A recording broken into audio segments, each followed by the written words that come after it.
There are three things to remember about a story told in this fashion.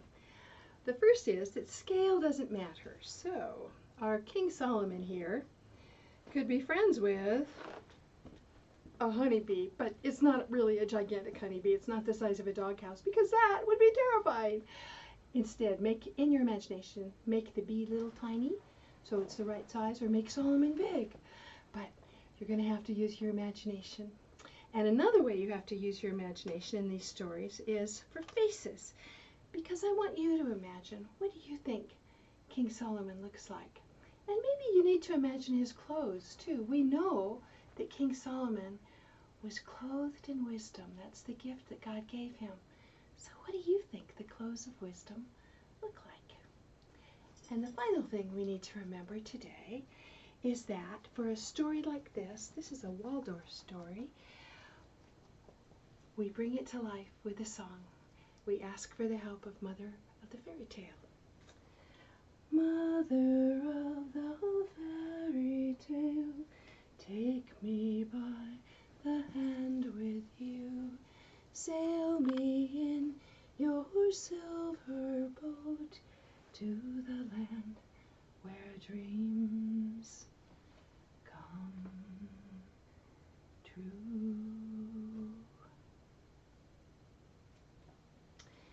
In this story, King Solomon was resting in his garden, surrounded by flowers and greenery and all sorts of lovely things, right by his palace, and there is his pool making things cool and refreshing.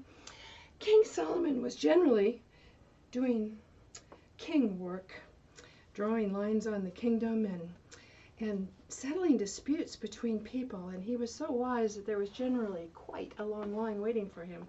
But at the end of the day, he enjoyed nothing better than relaxing in his garden. And it's said that one of the gifts that God gave him was the ability to talk with animals. So maybe he was in the garden chatting with his little hound dog, or maybe he was talking with the fish in the pond, or maybe he was calling up the birds of the air. It was a kind place to live. Everyone in harmony, everyone communicating. And there was one little honeybee that really liked hanging out in the palace and in the garden. And he loved smelling all the beautiful flowers that King Solomon had put in his garden. And it was so refreshing. So refreshing. And he would go from petal to petal, just smelling. And one day, he went to land, and oh my goodness, that wasn't a flower. It was King Solomon's nose he had just landed on. And in his surprise and his excitement and his, oh my goodness, his fear, he stung King Solomon right on the nose, the glorious proboscis of the king. Oh dear, he did not feel good, and he buzzed away very, very fast and disappeared into the closest flower where nobody would find him. Now, what you have to know about King Solomon is King Solomon really did have a very big nose. And when he was a kid, the other kids would make fun of him. They called him Banana Beak. Yep, they did. BB, not Buffalo Bill, but Banana Beak he was.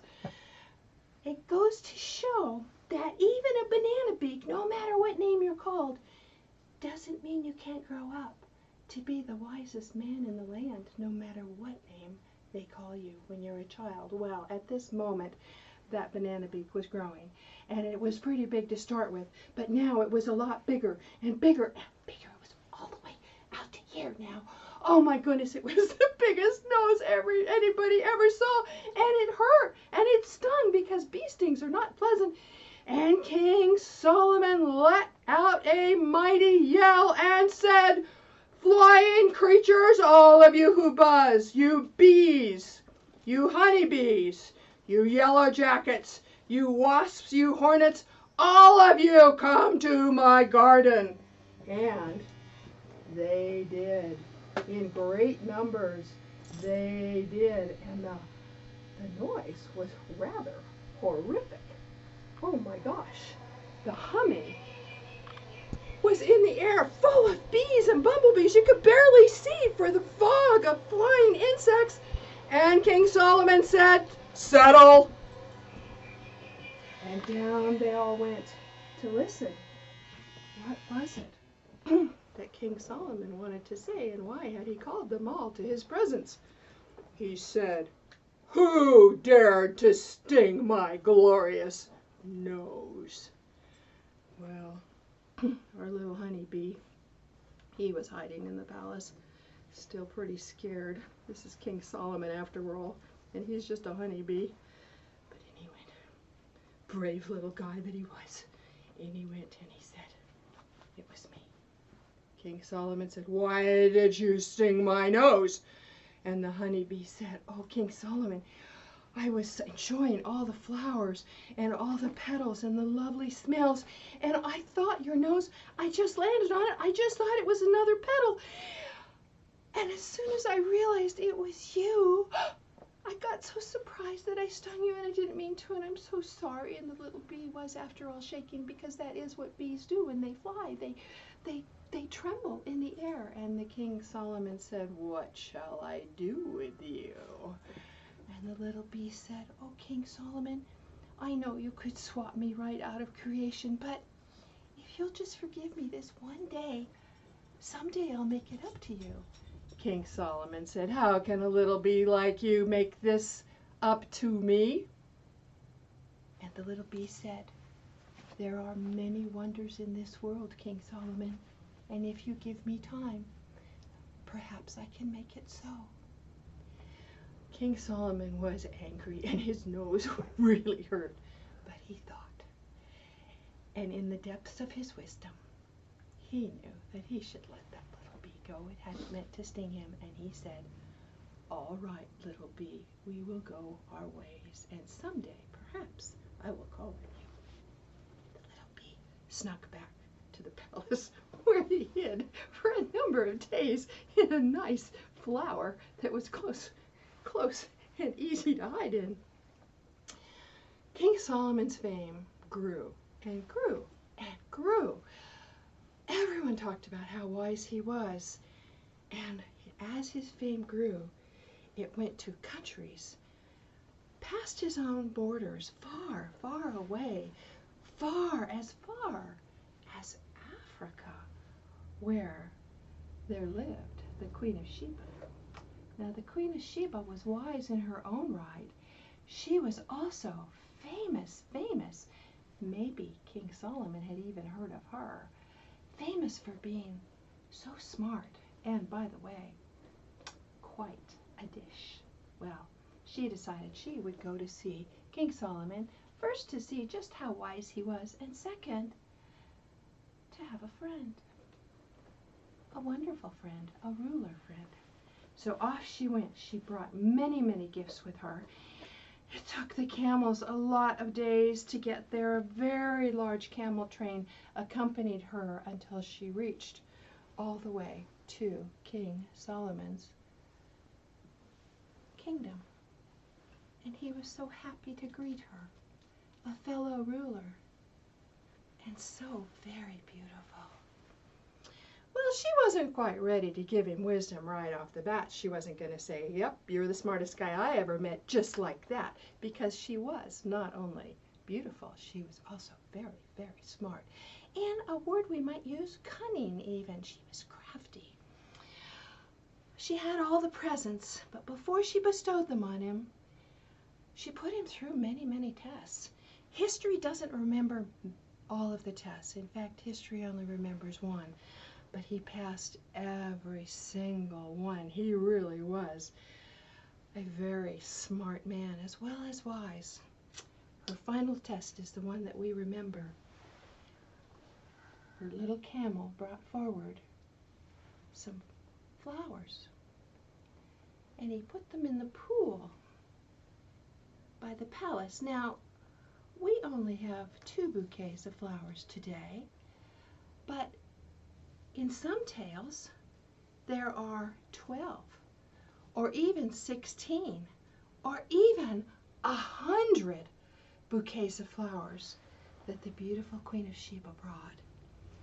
Now what the Queen of Sheba had done, she'd had her expert artisans making these beautiful bouquets out of found ingredients. Only one of the bouquets was of true flowers, not fashioned by artisans, but made by nature.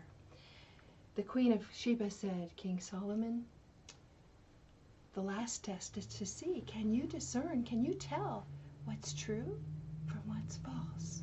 One of these bouquets is a true bouquet, made by nature and by God, but the rest were made by man. Can you find the one bouquet? Well, King Solomon went over thinking, I should have taken botany, but he didn't. Over he went and he looked at the bouquets, and he even smelled the bouquets, and he felt the bouquets, and he honestly couldn't tell the difference. Said King Solomon, rubbing his kingly chin. I'll have to think about this. And while he thought, from out of the palace came that little honeybee. And the honeybee said, King Solomon, I can do this. I'll figure out which one's real for you. And the king said to the Queen of Sheba, I'm still thinking. And the little honeybee went over and he smelled all the flowers. Maybe there were hundreds of them. We don't know. But finally he found the one that was real. And he went over to King Solomon and he said, King Solomon, it's the one on the left. That's the real one. All the rest are fake. King Solomon said, I think maybe I know now. And the little bee snuck back into the palace and nested in his favorite flower where nobody would find him. And King Solomon went over and got the bouquet that was real. The bouquet that God made. And he gave it to the Queen of Sheba and said, beauty, but not quite equal to your own. Oh, well, she melted. And they were great friends from that day on until she had to return to her own kingdom. But always, all through this time that's passed since the days of King Solomon and the Queen of Sheba, after all this time, still we remember the wisdom of King Solomon, who listened to the little whisper of a honeybee. Mother of the fairy tale, take me by the hand with you, sail me in your silver boat to the land where dreams come true.